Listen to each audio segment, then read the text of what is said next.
Well, I'm here with Neil, the manager of the Mossom Creek Hatchery there. Neil, you really got a nice operation going here. Well, thank you. There was a lot of effort put in. This is actually the new Mossom. Back in December of 2013, the old wood building actually burned down to the ground. We started off with a gravel pit all over again, and we rebuilt it all with fireproof materials, mostly concrete for the hatchery areas. And then you'll see wood product upstairs. We raise chum here and coho that comes from our own stream. Occasionally we get pinks when the pinks are in season. And we have, I think last year we released over 170,000 chum and pink combined.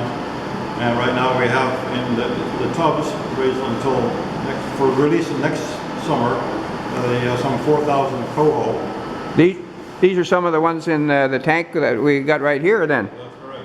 Yeah, they'll be here for another year in the fresh water supply. And then, which all comes from Mossom Creek. I think it's fresh and delicious water out here, and we never have a problem with temperatures or chemicals or any of that kind of stuff.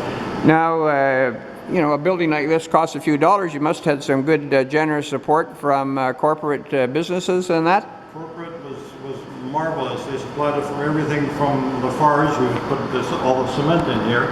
There was over, probably $250,000 worth right there.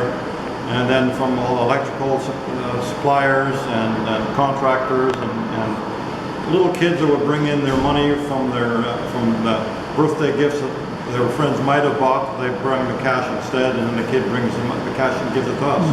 But this is a great thing for educational. I imagine you bring school groups and that in and explain the whole process of what's going on with the salmon. Our school groups are about to start up any day now, and in fact last school season we had over 900 students come through here, about 30 at a time. So you can imagine how many sessions there were. And they get pretty excited when they see those fish, especially when you feed them, I guess. Yeah, the fish is part of what we do. We're primarily an education center. The fish is what we do to keep busy, I guess. But there's education with insects, birds, the environment in general. And everything, just to keep the kids interested and make them learn what the environment is all about. So, you know, once they learn it, they know what to protect. Yeah. Well, you know, our salmon have been in not too good of shape this year, and it's operations like this may be small, but it sure helps preserve our salmon for the future. Well, let's hope so. Like Mother Nature maybe presents 5% of the eggs that we might normally get deposited in a creek, whereas we deposit about 95%.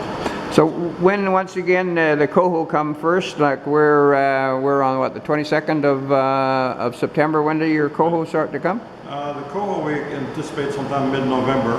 The chum will be taking egg takes at the end of October roughly, and then we start doing the incubation room facility and raise them, and then by the time January, February, March, they'll be starting to get fry coming out, and then we move them into other storage tanks on site here. Yeah. So how far up the creek they come out of Broad Inlet? How far do they make it up? The chum only the first couple of hundred feet horizontally. They don't really come up too high.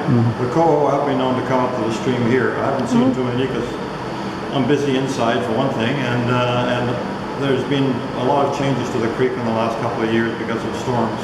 So it may be more tricky for them to get upstream, but we have coming, as I said before, we harvested the coho we have here in the tub is actually from our own stream. The males and females were supplied from their own stream here. Well, good stuff. Now, if anybody else wants to have more information about the hatchery here, and maybe even some people might like to support, how could they contact We have our website and we have Facebook. It's mossomcreek.org, and then Mossom Creek Hatchery on Facebook. We also see some Twitter accounts, but I'm sure you'll learn about that. Yeah. And there's also a Mossom Creek at info. No, scratch that. I'm never clear on that address. Well, that's okay. Now, if people wanted to come up and take a look at the hatchery, when is there a time that they can come up when you're open for visitors? Every Sunday morning from about 11 o'clock to about 1 or 2 o'clock in the afternoon, we have a public open house, and we have tours if you want them. Education center is open to see what we have up there in terms of books and materials. There's usually maybe some games happening, There's always a couple of stacks and some fresh coffee going. And we can just look around and see Mother Nature in action. Yeah. Well, darkness is starting to close in. I better go and take a look at this. I'm up here playing on the BC Senior Games in Badminton, and thanks for coming out and supporting me. And it was special to be able to see your operation up here after hearing about it for a number of times. So let's go and take a look upstairs. Good idea.